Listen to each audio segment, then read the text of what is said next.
पुढे गेलं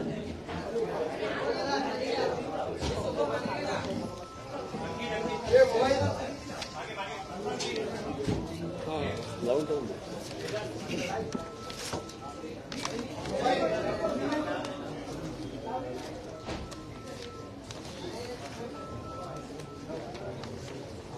ठीक आहे.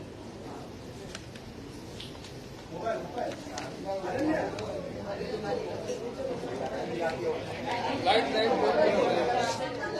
बंद करा. लाईट बंद कर ना. एवढं डोळ्यावर सचिन सचिन त्याला सांगा बंद करायला.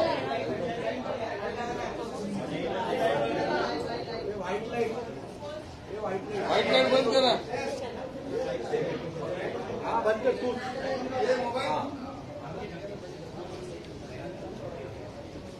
एवढी पॉवरफुल आहे.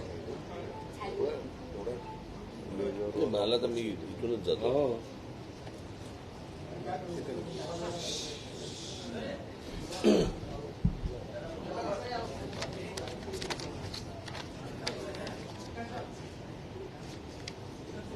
बोलू सगळे शांत झालात. काल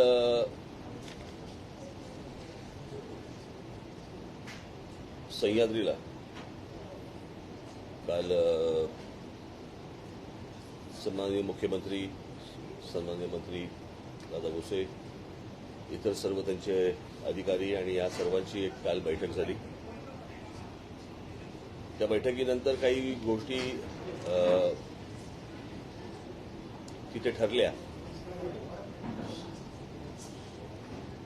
शांत होतच नाही ना तुम्ही शेवटपर्यंत.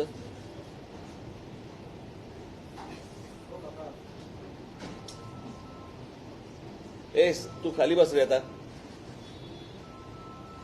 एका ठिकाणी कुठेतरी राहता.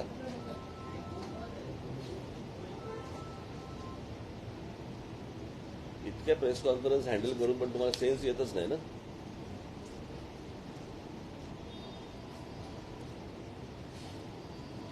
काल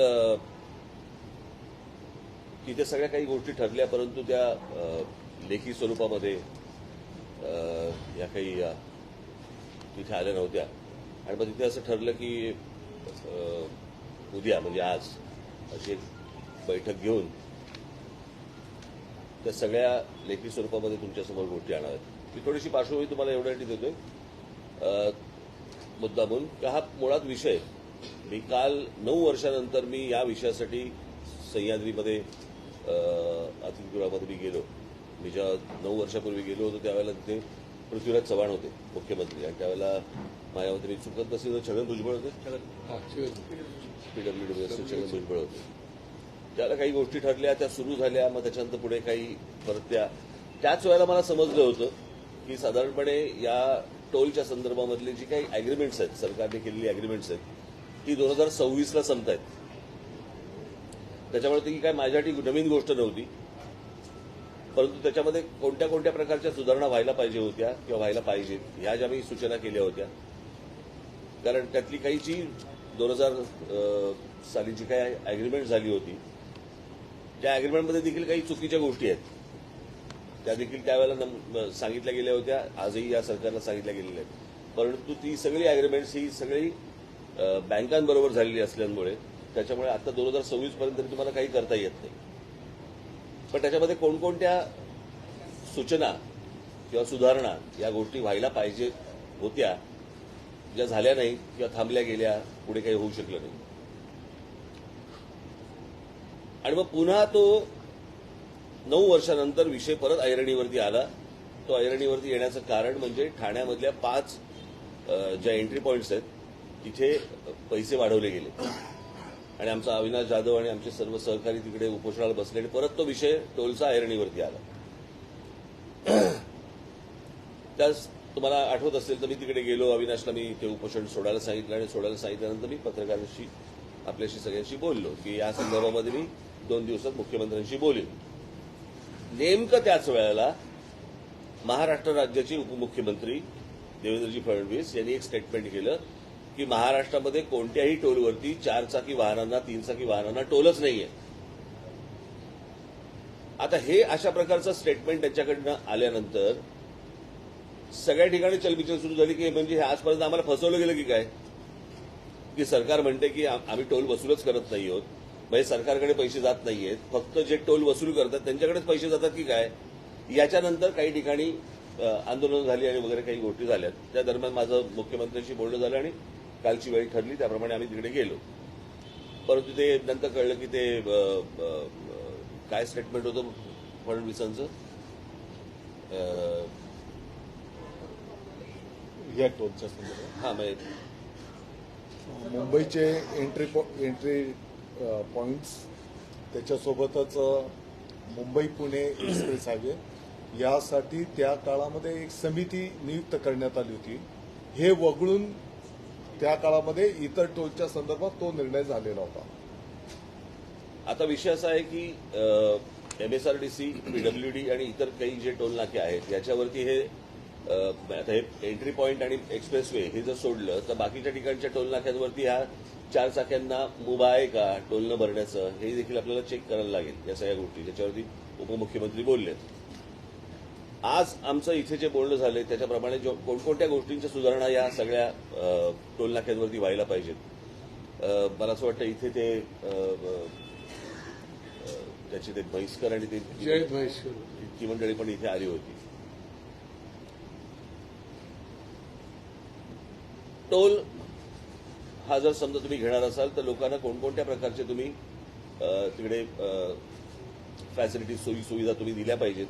या संदर्भामध्ये अॅग्रीमेंटमध्येच काही गोष्टी दिलेल्या आहेत ज्याची अंमलबजावणी झालेली गेली नाही. मला असं वाटतं मी एक एक विषय तुमच्यासमोर वाचतो. त्याप्रमाणे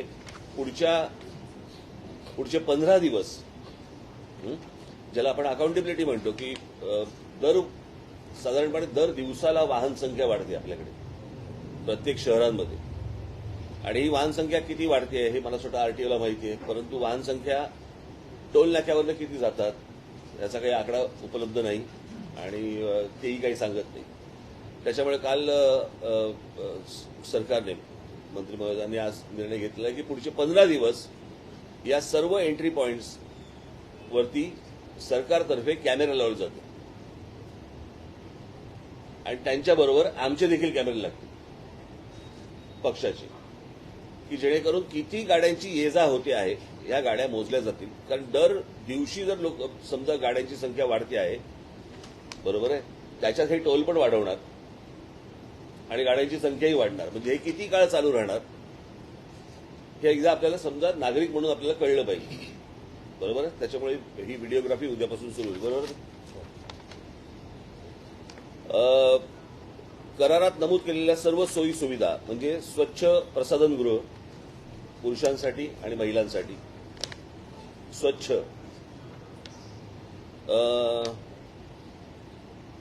प्रथमोपचारासाठी लागणारी सेवा, त्याच्यानंतर एक रुग्णवाहिका, त्याच्यानंतर क्रेन, प्रकाश यंत्रणा, पोलीस अंमलदार, फोन, करारपत्र, शासन निर्णय तसेच तक्रार वही. आता तक्रार वही होणार नाही तिकडे, मगाशी ठरल्याप्रमाणे मंत्रालयामध्ये एक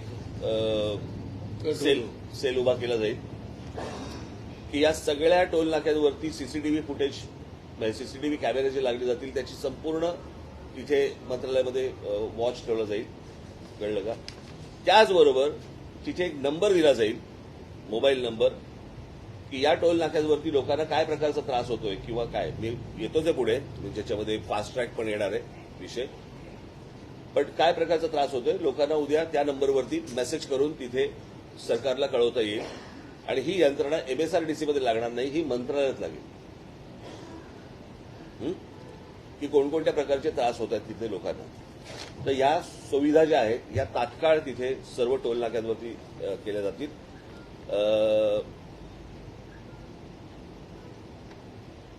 त्याच्यानंतर करारातील नमूद सर्व उड्डाण पूल, भुयारी मार्ग यांचे डिटेल स्ट्रक्चरल ऑडिट केलं जाईल, बरोबर आहे. आणि ते आपण ह्यांच्याकडनं करणार, IITच्या लोकांना, नामांकित संस्थेतर्फे IITच्या लोकांकडनं करणार ते. सो ते सरकारी यंत्रणा नसणार. त्याच्यानंतर ठाण्याला जे टोल वाढ झालेली आहे, खास करून मी कमर्शियल म्हणत नाहीये, ज्या 4 चाकी वाहनांवरती जी 5 रुपयाची वाढ झालेली आहे हा रद्द करण्याच्या दृष्टिकोनातनं सरकारला 1 महिन्याचा अवधी पाहिजे आणि त्याप्रमाणे ते 1 महिन्याच्या अवधीमध्ये याचा निर्णय करतील असं सांगितलं आहे. जी वाढ झालेली आहे ती रद्द करण्याच्या दृष्टीने. त्याच्यानंतर जी गोष्ट बंद झाली होती ती आता पुन्हा सुरू होईल. ती म्हणजे प्रत्येक टोल नाक्यावरती ती जी येलो लाईन जी पूर्वी होती, बरोबर, त्या येलो लाईनमध्ये 200 ते 300 मीटरच्या पलीकडे त्या येलो लाईनच्या बाहेर गाड्या गेल्या तर त्या सगळ्या गाड्या पुढच्या सोडून दिल्या जाणार, टोल न घेता. येलो लाईनच्या पुढच्या सगळ्या गाड्या सोडून दिल्या जाणार. 4 मिनिटाच्या पलीकडे एकही गाडी टोल नाक्यावरती थांबणार नाही. त्याच्यासाठी एक्स्ट्रा मला असं वाटतं पोलीस फोर्स हा देखील तिकडे एक्स्ट्रा लावला जाईल की जेणेकरून ते जे टोल नाक्यांवरती जे बाउन्सर्स किंवा इतर जी पोरं ठेवली जातात आणि जे हमरी करतात आणि काय लोकांची जे वेडवाकड वागतात, हे याच्यापुढे ठेवले जाणार नाहीत. तिकडे ती यंत्रणा ही पोलिसांमार्फतच राबवली जाईल.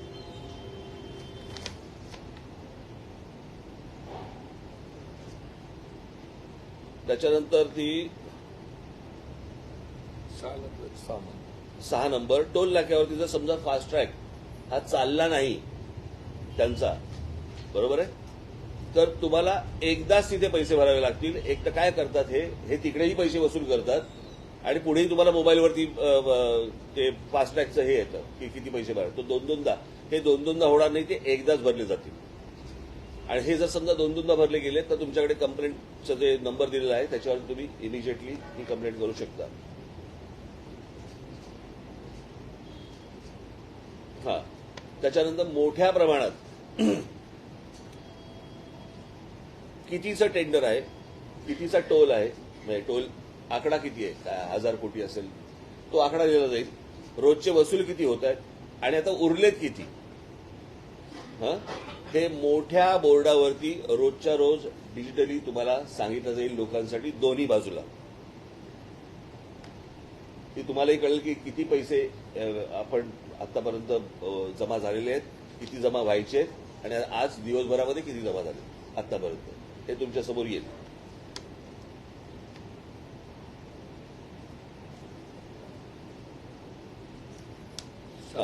त्याच्यानंतर आनंदनगर टोल नाका ठाण्याचा, ज्याच्यात या सगळ्या गोष्टी सुरू झाल्या. आता ठाण्याच्या लोकांना आनंदनगर टोल नाका क्रॉस करून परत जर समजा ऐरोलीच्या टोल नाक्यावरती असेल तर दोनदा टोल भरायला लागतो. तो टोल एकदाच भरवला जाईल, एक तर आनंदनगर किंवा ऐरोली, याच्यासाठी त्यांना 15 दिवसामध्ये या प्रकारचा ते शासन निर्णय घेईल. एक महिन्याच्या शासन निर्णय घेईल. सर्वेक्षण करणार काय, त्याचंही सर्वेक्षण करणार की ठाण्यावरून मुळात किती गाड्या जात आहेत ते. 7 नंबर.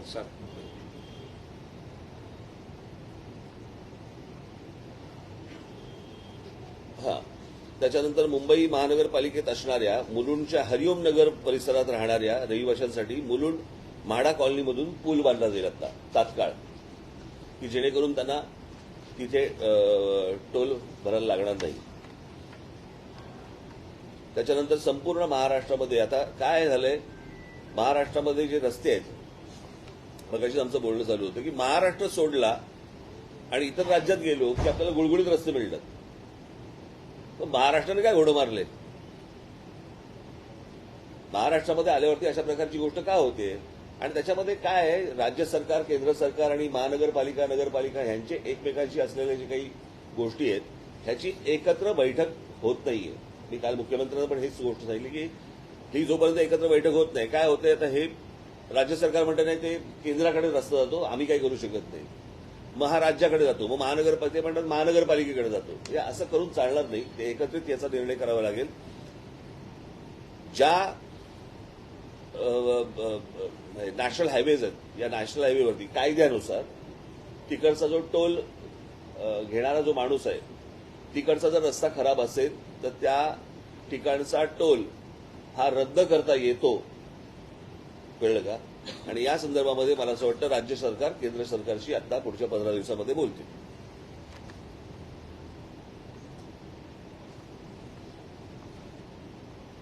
त्याच्यानंतर सार्वजनिक बांधकाम विभागाचे 29 व महाराष्ट्र राज्य रस्ते विकास महामंडळाचे 15 जुने टोल बंद करण्याच्या दृष्टिकोनातनं 15 दिवसामध्ये मुख्यमंत्री निर्णय घेतील.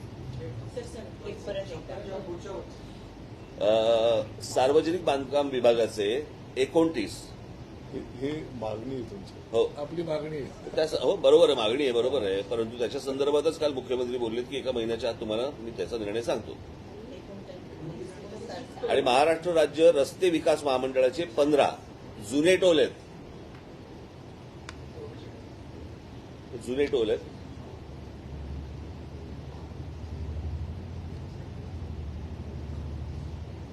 त्याच्यानंतर मुंबई एंट्री पॉइंट, मुंबई पुणे द्रुतगती महामार्ग व राजीव गांधी सीलिंक यांचे कॅग ऑडिट केलं जाईल.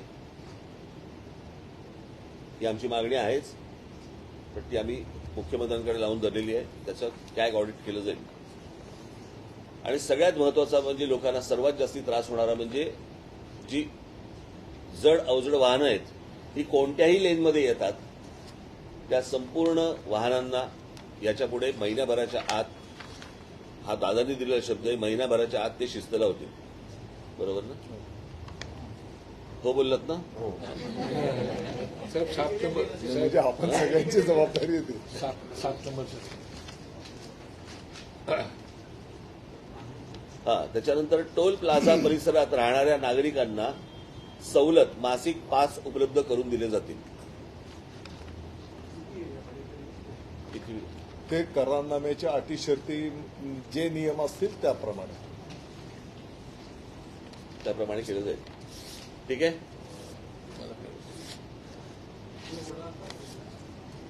तुम्ही काय विचारणार असाल तर बोलतील. बोलतील ना. असा विषय आहे, यामध्ये व्हाईट पेपर का आणलं जातं? एंट्री पॉईंटचा मुद्दा वर्षावर 2015 मध्ये देखील एंट्री पॉईंट बंद होणार. पूर्ण निर्णय घेतला जुलैला आम्ही अहवाल असं म्हटलं गेलं, पण अहवाल आला पण त्यानंतर एंट्री पॉईंट 27 नंतर पण सुरू राहणार, MMRD घेणार. तर विषय असा आहे की 2,500 कोटीच्या कॉन्ट्रॅक्टसाठी किती वर्ष वसुली होणार? व्हिडिओग्राफी आपण करताय, पण याचं नाही, मी मगाशी आमचं तेच बोलणं झालं. मी मला असं वाटतं परवा दिवशी पण मी हेच म्हटलं. प्रश्न असा आहे की राज्य म्हटलं, राज्याला रेव्हेन्यू लागतो, कळलं का? राज्य चालवायला हे काही न समजणे इतके काही दुधखोळ नाही होत. प्रत्येकाला माहिती आहे की राज्य चालवायचं असेल तुम्हाला रेव्हेन्यू लागतो. पण हा रेव्हेन्यू कलेक्ट होत असताना जो फ्युएलमधनं पण होतोय, तुमच्या इतर टॅक्समधनं पण होतोय, रोड टॅक्समधनं होतोय, तुम्ही गाडी परचेस करताना पण होतोय, त्याच्यानंतर टोलवरती पण होतोय, हे सगळं जातंय कुठे? मगाशी मी दादाची हाच विषय बोलत होतो की प्रत्येकाला असं वाटतं की अरे माझ्याकडचे रस्ते खराब आहेत, मी पैसे तर भरतोय या सगळ्या गोष्टी, तर मला रिटर्नमध्ये काय मला मिळते? बरं, रिटर्नमध्ये त्याची अपेक्षा फक्त एवढीच आहे ना की मला चांगले रस्ते मिळावेत. यात अजून काय गैरसावं? खराब रस्ते टोलणे अशी ही भूमिका सरकार घेईल का? जर रस्ते खराब असतील टोल बसवता लागेल. कायद्यामध्ये आहे, म्हणूनच मी सांगितलेलं आहे, कायद्यामध्ये आहे. आता ही गोष्ट मी आता गडकरींशी पण बोलणार की जे राष्ट्रीय महामार्ग आहेत, ज्या राष्ट्रीय महामार्गांवरती किंवा राज्याचे महामार्ग आहेत तिकडे राज्यच निर्णय घेणार. पण जिकडे रस्ते खराब आहेत ते रस्ते खराब असल्यानंतर ती जबाबदारी सुधारण्याची त्या टोलवाल्याची जबाबदारी येते. जसं आता म्हटलं करारामध्ये खूप विषय आहेत, पण ते आपल्या समोर आले होते ते आता आम्हाला ते कळले. तर आता तुमचं समन्वय नसल्यामुळे हे झालेले असं राजसाहेब पण म्हणाले. तर काय म्हणजे शब्द कसा देणार की एक महिन्यात होणार का? नाही झालं तर ती जबाबदारी काय?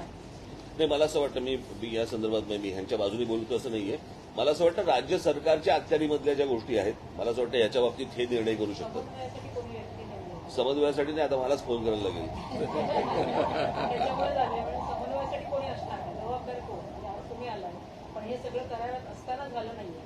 केंद्राचं वेगळं, राज्याचं वेगळं, त्यात कुठेच समन्वय नाही. तर आमचा तर आम्हाला जो त्रास होतो त्याचा विषय, तर त्याची शाश्वती काय?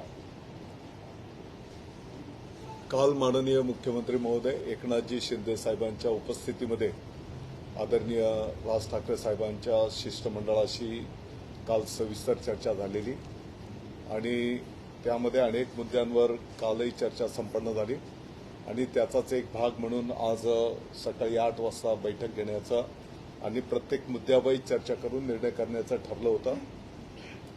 माननीय राज साहेबांनी जे काही मुद्दे आपल्या समोर ठेवलेले आहेत, काही मुद्द्यांची अंमलबजावणी आम्ही आजपासूनच त्या कामाला लागणार. काही मुद्द्यांच्यासाठी 1 महिन्याचा अवधी,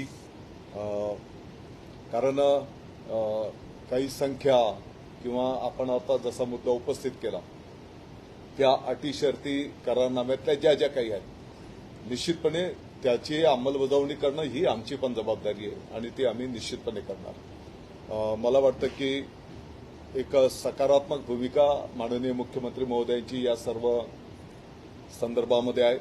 काल राजसाहेबांशी पण बोलताना त्यांनी बिलकुल म्हणजे कोणाला पाठीशी घालण्याचा काही याच्यामध्ये विषय नाही. आपण जेव्हा टोल देतो तर साहजिक आहे की त्या सुविधा पण आपल्याला मिळायला पाहिजे ही भावना असणं काही गैर नाही आणि म्हणून आता एंट्री पॉईंटच्या सोबतच राज्यव्यापी पण चर्चा त्या ठिकाणी झालेली आहे. ताबडतोबीने आम्ही या विषयांवर मार्गक्रमण करणार. काही गोष्टींमध्ये आता आपली सर्वांची पण जबाबदारी उदाहरणार्थ आता लेनिंग करणं आम्ही बोर्ड लावणार एंट्री पॉईंटच्या तिथे किंवा जाताना पण त्या लेनमधनंच गेलो पाहिजे परंतु पुढे गेल्याच्या नंतर त्या वाहन चालकाने पण त्या लेनने चाललं पाहिजे ही शेवटी एक सामाजिक चळवळ असणार आहे. आम्ही त्याचं प्रबोधन करणार. काही ठिकाणी तर आपल्याला काही कारवाई पण करावी लागली तर तशी पण भूमिका आपल्याला काही ठिकाणी घ्यावी लागणार आहे आणि म्हणून या संदर्भामध्ये पण सविस्तर चर्चा झाली. नवीन प्रकल्पामध्ये आम्ही कशा या संदर्भातल्या सुविधा केलेल्या आहेत त्याचं पण माहिती आम्ही राजसाहेबांना या ठिकाणी दिलेली आहे. मला वाटतं की सारांश आहे की टप्प्याटप्प्याने तुम्हाला या संदर्भातलं अंमलबजावणी होताना दिसेल. सर मध्यंतरी पण काही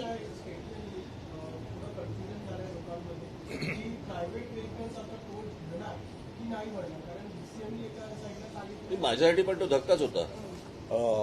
मी आपल्या माहितीकरता सांगू इच्छितो की त्या एका शब्दाचा आपण होऊ शकतं की एक नॅचरल याच्यातनं त्याच्याकडनं ते शब्द आला असेल परंतु साहेब आपण जे स्क्रीनवर जी त्यांची पूर्वीची मुलाखत दाखवली तर त्याच्यामध्ये त्यांनी स्पष्टपणे हे पण सांगितलं की बाबा मुंबईचे एंट्री पॉईंट्स असतील मुंबई पुणे एक्सप्रेस हायवे असेल यासाठी समिती नेमलेली हे त्यांनी त्यावेळेस पण सांगितलेलं आहे आणि म्हणून एक मोठ्या प्रमाणात त्या काळामध्ये जे काही मला वाटतं की 50-60 ठिकाणी लाईट मोटर व्हेकल्सला एक्झाम्शन देण्याचा निर्णय झाला होता. आजही मी आपल्याला सांगू इच्छितो की MSRDCच्या पण काही टोलवर लाईट मोटर व्हेकल्सला एक्झाम्शन आहे काहींना टोल घेतला जातो ही वस्तुस्थिती आहे. पण रेव्हेन्यू जनरेशनसाठी आपण म्हणताय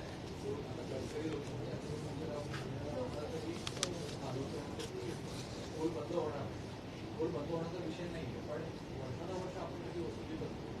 जे ब्रिजेस बांधले काही ब्रिजेस तर बांधले गेले त्याचे पैसे घेतले गेले उदाहरणार्थ पेडर रोडसाठी या सगळ्या गोष्टी ज्या आहेत त्याच्यावर सरकार उत्तर देणार का त्याच्यावर काही वाईट पेपर येईल का?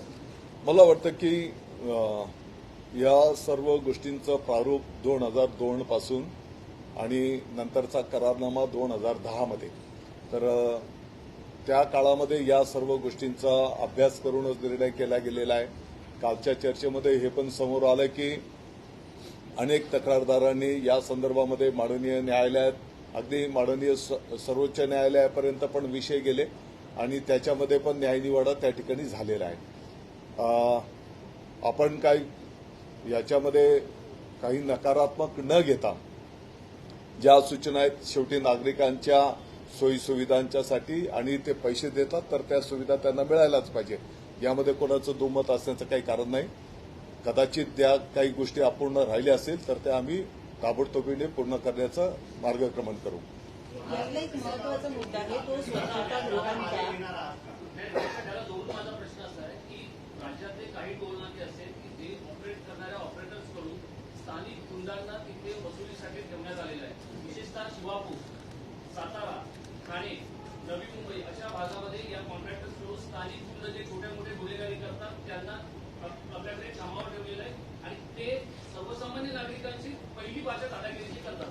पहिली गोष्ट तर काय केलं जाणार सर्व त्यांचा तपास केला जाणार आहे का त्यांना आपल्या सेवेत घेताना त्यांच्या ट्रॅक रेकॉर्ड सर्व टोल्सवाल्यांना आम्ही सूचना करू की त्यांनी नागरिकांशी वागताना सौजन्याने सन्मानजनक वागलं पाहिजे. अशा प्रकारच्या स्पष्ट सूचना दिल्या जातील. आपल्या ज्या काही सूचना आहेत या संदर्भामध्ये जिथे कुठे असा प्रकार झालेला असेल तर ताबडतोबीने चौकशी करून कारवाई करू. एक मिनिट. मला असं वाटतं ही अत्यंत उत्तम सूचना आता त्यांनी केलेली आहे तोसरेकरांनी. आणि मला असं वाटतं ते बंद करून टाकू. मला असं वाटतं दादा, ज्या टोल नाक्यांवरती जी लोक बसलेली आहेत त्यांची मला असं वाटतं बॅकग्राऊंड तपासणं गरजेचं आहे. आणि ती बॅकग्राऊंड तपासूनच त्यांना टोल नाक्यावरती बसवलं जाईल असं मला असं वाटतं तुम्ही सांगणं आवश्यक आहे. बिलकुल. जे कर्मचारी नियुक्त केले जातील त्यांना चौकशी करून त्यांचं बॅकग्राऊंड तपासूनच त्यांना कामावर घ्यावं असे आदेश दिले जातील. सौजन्याने वागण्याचं ट्रेनिंग दिलं पाहिजे. सर, आणखी एक महत्वाचा मुद्दा की हे जे बहुतेक जे रस्ते आहेत या जेव्हा कॉन्ट्रॅक्ट तयार झाला असेल तेव्हा तिथे किती स्वच्छतागृह असेल याची पण एखादी आकडेवारी त्याच वेळेला तयार झालेली असेल. कालपासून जेव्हा तुम्ही आढावा घेता किती स्वच्छतागृह आहेत आणि किती असली पाहिजे याची काही आकडेवारी आहे का? कारण अजूनही टोल वसूलला जातो, विशेषतः महिलांसाठी स्वच्छतागृह कुठल्याच रस्त्यांवर नसतात. ताई, आम्ही या संदर्भामध्ये पण आता चर्चा केलेली आहे. स्वच्छतागृह आणि ते पण स्वच्छ असले पाहिजे हे सूचना केली गेलेली आहे. त्याला थोडंसं आपल्याला जागेचं पण लोकेशन वगैरे जिथे उपलब्ध आहेत तिथे केलेलंच आहे. कमी अधिक असतील परंतु आपल्याला अपेक्षित त्या सोयी सुविधा तुम्हाला महिन्याभराच्या आत दिसून येतील. एकच मिनिट. अजून एक सगळ्यात महत्वाची गोष्ट म्हणजे मी आताच मुख्यमंत्री आपल्या मंत्री महोदयांशी बोललो मी की जो कॉन्ट्रॅक्टर तिकडे असेल जो टोल वसूल करणार आहे त्यांनी ती स्वच्छतागृह त्यांनी उभारलीच पाहिजेत. बरोबर आहे.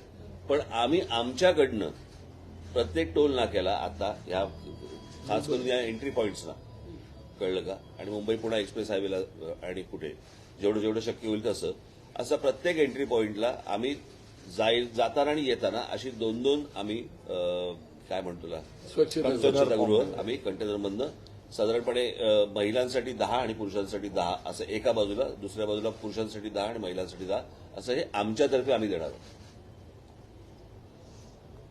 सर, 1 महिन्याच्या कालावधीत सरकारकडून दिलेली आश्वासनं जर पूर्ण झाली नाही तर तुम्ही पुन्हा मनसे स्टाईलने आंदोलन करणार का? 1 महिन्यात म्हणजे पूर्ण झाले नाही म्हणजे काय करायचं? मी बातम्यांसाठी म्हणून आंदोलन नाही करत. कळलं का? लोकांना सुखसुविधा मिळणं गरजेचं आहे. हे एका स्टेटमेंटमधनं या सगळ्या गोष्टी उभ्या राहिल्या. बरोबर. अन्यथा फक्त ठाण्याच्या फक्त वाढलेल्या 5 रुपयाचा विषय होता. बरोबर की नाही? 2026 पर्यंतचा करार आहे. मला तेव्हाच माहिती होतं ना. आपण मला असं वाटतं ही गोष्ट नीट समजून घेणं गरजेचं आहे. अनेकांच्या डोक्यामध्ये काय काय गोष्टी चालू असतील आता ह्याचीही मला कल्पना आहे. कळलं का? की ह्याचं बरोबर रिपोर्टिंग कशा प्रकारे करायचं त्याची उत्तर मी काढून ठेवलेलीच आहे. पण मला असं वाटतं आपण नीट या गोष्टी समजून घेणं गरजेचं आहे. ज्या ठिकाणी गरज लागेल त्या ठिकाणी त्या प्रकारची आंदोलनं होतील. एक प्रश्न आहे की आता जसं मनसे पुढाकार घेते आणि चांगली गोष्ट आहे, पण तुम्ही म्हणाल तसं लोकसहभाग असला पाहिजे. त्याच्यासाठी वेगळं काय करणार आहात का? जसं जाहिराती बाकीच्या बाबतीत आपण करतो तसं जनजागृतीसाठी आपण लोकांचा पण सहभाग वाढवला गेला नाही. आता लेनिंगच्या संदर्भामध्ये साईन बोर्ड्स लावणं, त्या लेनमध्ये ती वाहनं कशी लागतील यासाठी मनुष्यबळ उभं करणं. आता नवीन जे प्रकल्प आपण केलेले आहेत की किती स्पीडने त्या ठिकाणी ते वाहन चाललं पाहिजे. ते जर जास्तीच्या गतीने नियमापेक्षा जास्ती चाललं तर त्याला आम्ही त्याचं प्रबोधन पण आता समृद्धी महामार्गाचं उदाहरण देतो. तिकडं त्यांना आम्ही एक स्वतंत्र प्रबोधन कक्ष केलेला आहे की त्याला आम्ही सगळं समजावून सांगतो. मला वाटतं की हे एक जन आंदोलनचा पण एक तो भाग असणार आहे. कारण आम्ही पाहतो की कधी कधी एक 2 व्हीलर मोटरसायकलवाला पण पहिल्या लेनने चालतो, हेवी व्हेकल पहिल्या लेनने चालत आहे. म्हणजे काय होतं आता तुम्ही जर समजा टोल नाक्यावरती पण जर बघितलं तर कुठच्याही ट्रक कुठच्याही लेनमध्ये शिरतात आणि सगळ्या गोष्टी जॅम करून टाकतात. बरोबर आहे. तर हे पहिल्यांदा टोलवरती जर समजा पहिल्यांदा नियंत्रण आलं तर मला असं वाटतं हळूहळू या गोष्टींची सवय लागेल. सर, येलो लाईन बद्दल कशा पद्धतीची यंत्रणा आपण राबवणार? आता जसा आपला निर्णय झालेला आहे की त्या टोलच्या पासून 200 ते 300 मीटर पर्यंत आणि ते वाहन 4 मिनिटपेक्षा जास्त थांबायला लागू नये या दृष्टिकोनात यापूर्वी पण या संदर्भातली अंमलबजावणी झालेली आहे. त्याची अंमलबजावणी कदाचित मध्यंतरी थांबली असेल ती परत करणार. एक्झिबिशन होत नव्हतं, गाड्यांना सोडलं जात नव्हतं, येलो लाईनच्या मागे असले काही दिवस काल माननीय मुख्यमंत्री महोदयांनी या संदर्भामध्ये स्पष्टपणे सूचना आधीच दिलेल्या आहेत. विषय असा होता की या MSRTC जे प्रमुख आहेत काही दिवस आमची पण नजर असेलच. दादासाहेब, शासकीय मोबाईल वारवाई MSRTCचे प्रमुख आहेत. आतापर्यंत IAS अधिकाऱ्याला 7 वेळा निवृत्तीनंतर बढती देण्याचा हा MSRTCचा रेकॉर्ड आहे. 30 ऑक्टोबरला ते निवृत्त होणार आहे. या त्यांच्या एकाच अधिकाऱ्याच्या एकाच जागेवर बसण्यामुळे टोलच्या संदर्भातल्या समस्या सुटत नाहीयेत असं रस्ते आणि पायाभूत सुविधांवर काम करणाऱ्या काही तज्ञांचं म्हणणं आहे. हे 30 ऑक्टोबरला निवृत्त होणार का, हा माझा एक स्पेसिफिक प्रश्न. आणि जर ते मला वाटतं की आजचा आपला जो प्रमुख विषय आहे त्यांचा प्रश्न बरोबर आहे. अनेक वर्ष बरोबर आहे सर. मी प्रश्नाला काही बगल देत नाही, परंतु आता अनेक चांगले प्रकल्प पण आपले उभे राहिले, मार्गी पण लागलेले आहेत. आणि ज्या काही अंमलबजावणी झाले त्या नियम कायद्याच्या चौकटीतच झालेल्या आहेत. मला असं वाटतं काही विषय आता ज्या प्रकारे सुरू करतायत आणि ज्या प्रकारच्या काही गोष्टींसाठी 1 महिन्याची मुदत सरकारने जी मागितलेली आहे, मला असं वाटतं ती देणं आणि या गोष्टी बघणं आपण, ते मला असं वाटतं आता पुढचं आपलं काम आहे. बघा, मी तुम्हाला तेच सांगतो, टोल माफ ही पहिली गोष्ट लक्षात घ्या. मगाचपासून माझं हेच म्हणणं होतं, राज्याचा रेव्हेन्यू बरोबर आहे हा विषय नाहीये. राज्याला रेव्हेन्यू नाही मिळाला, राज्य चालू शकत नाही. त्याच्यामुळे तुम्हाला फ्युएल सेस असेल किंवा इतर जे टॅक्सेस असतील हे लागतात. आपल्याला फक्त विषय असा आहे की हा टॅक्स जातो कुठे, ज्याच्या मोबदल्यात आपल्याला काय मिळतंय. जर सगळे टॅक्स भरून, टोल भरून, रोड टॅक्स भरून, फ्युएल सेस भरून पण आपल्याला चांगले रस्ते मिळत नसतील आणि नाक्यावरती जर समजा टोल नाक्यावरती दादागिरीची भाषा ऐकायला लागणार असेल सर्वसामान्यांना, तर हे पैसे भरून आम्हाला काय मिळतंय. आम्ही म्हणजे साधारणपणे स्वच्छतागृह पण जर समजा मिळत नसतील याच्यात, तर उपयोग काय या गोष्टींचा. याच्यासाठीचा मला असं वाटतं हा विषय होता. विषय सुरू झाला 5 रुपयापासून, कळलं का.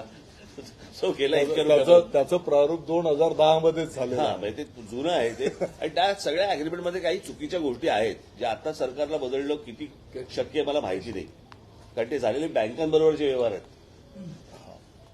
काल आणि ही गोष्ट मला पृथ्वीराज चव्हाण ज्यांची घेतली होती त्याच वेळेला ती मला समजली होती. त्याच्यामुळे 9 वर्ष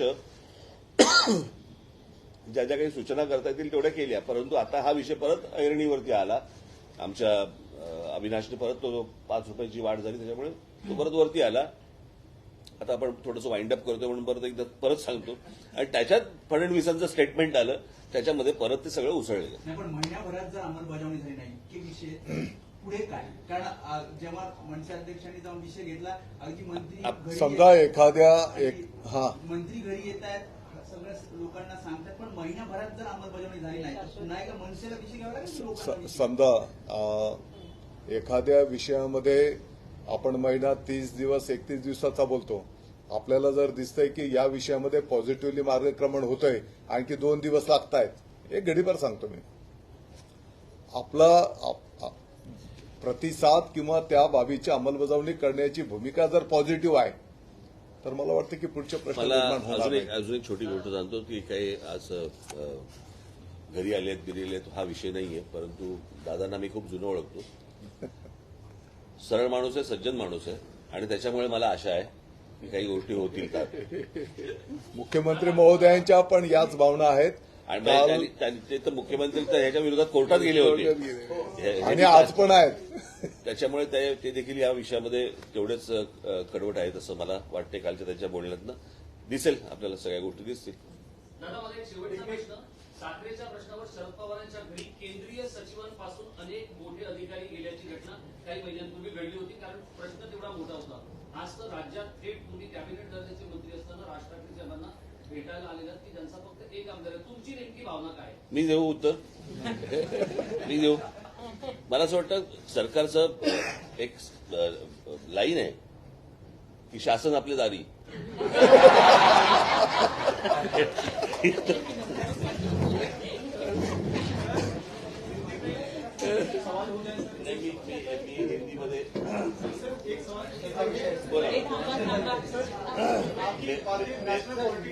मेरा तोड़का मोड़का हिंदी में बोलूंगा। टोल का मुद्दा आपका जो 9 साल से आप लगातार आवाज उठा रहे हैं, नेशनल पॉलिटिक्स में बहुत मायने रखता है। Thank you so much sir. कल आपकी मुख्यमंत्री से एक बड़ी मुलाकात हुई है। पिछले 9 सालों से आप टोल को लेकर महाराष्ट्र और मुंबई के लगातार आवाज उठा रहे हैं। आपकी पार्टी भी अलग तरीके से हमेशा से आंदोलन करती रही है। क्या निष्कर्ष निकला है सर? महाराष्ट्र के कैबिनेट मंत्री भी आज आपके घर पर आए थे, बैठक हुई है, क्या पॉइंट्स पर जो है चर्चा हुई है और क्या निष्कर्ष निकला है? नहीं, मुझे लगता है कि जो पॉइंट्स निकाले हम लोगों ने वो मैं पर्ची आपके पास दे दूंगा, वो आप हिंदी में ट्रांसलेट करके आप लोगों को बता देना।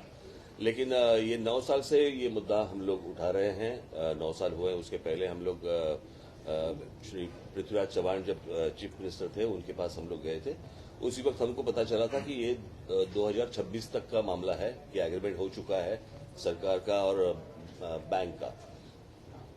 बात यह है कि लोग पैसे भर रहे हैं, टोल भर रहे हैं, फ्यूल पे सेस भर रहे हैं, रोड टैक्स भर रहे हैं, व्हीकल टैक्स भर रहे हैं, सब कुछ भर रहे हैं। उसके बावजूद लोगों को जो जिस तरह की फैसिलिटीज मिलनी चाहिए वो मिल नहीं रही है, बराबर है। और लोगों की जो मांग है, अभी ये एक्चुअली ये जो शुरुआत हुई थी वो ठाणा में जो 5 रुपए और बढ़ा दिए गए, उसके ऊपर हमारे अविनाश यादव और हमारे जो महाराष्ट्र सैनिक है उन्होंने जो आंदोलन किया उसके ऊपर ये शुरुआत हुई। उसके बाद जब महाराष्ट्र के उप मुख्यमंत्री जो देवेंद्र फडणवीस जी है उनका एक स्टेटमेंट आया कि 4 व्हीलर्स के ऊपर किसी भी टोल पे टोल है ही नहीं। तो हमें समझ में नहीं आई बात कि भाई सरकार को पता नहीं है कि टोल ले रहे हैं और सरकार बोल रही है कि किसी भी टोल के ऊपर टोल नहीं ले रहे 4 व्हीलर्स के ऊपर। तो इसलिए ये सारी चीजें उभर कर आई और सामने आ गई कि भाई ये हो क्या रहा है।